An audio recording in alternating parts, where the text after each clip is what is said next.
So, do you all remember when we approved that 9.5-cent gas tax a couple years ago? We were told that a large portion of that gas tax would go to take care of some of those traffic jams that we all hate. And I seem to recall being fed the same line when the nickel tax passed. I don't know about you, but my commute is actually worse than it was 2 years ago. So what's going on? Why isn't traffic getting better? Well, come to find out, congestion isn't a priority for DOT. Seriously, DOT has 5 top priorities.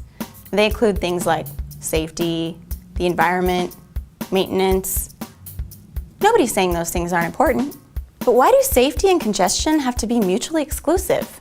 And why did the legislature and DOT officials tell us that they would tackle congestion when it's actually a tertiary, it's like 8th or 10th on the list? I guess what we've learned is that congestion is a priority when a new tax is being proposed, but not after it's passed. Luckily, we've got this agency that voters approved 10 years ago. It's called Sound Transit. You probably heard of it.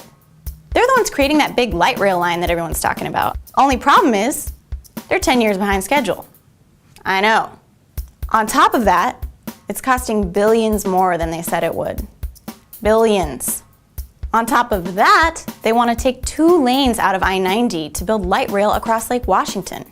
I mean, what elitist made that call? Do they even live here? Traffic's a nightmare as it is. What are they thinking taking lanes out? Well, hey, at least we've got the ferries, right? Wrong. Actually, the ferries have failed 21 consecutive audits.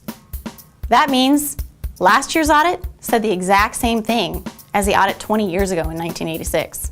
Pretty crazy. DOT doesn't even consider supply and demand when they're scheduling ferries. So, what does all this depressing news mean for the average Jane or Joe? Well, traffic isn't getting better anytime soon. Light rail's kind of a bad idea, and the ferries are really messed up. Still, there are a few things we can work toward changing. How about making congestion a priority, for one? Or what about holding our leaders accountable for what they promised us? It's either that or ride your bike.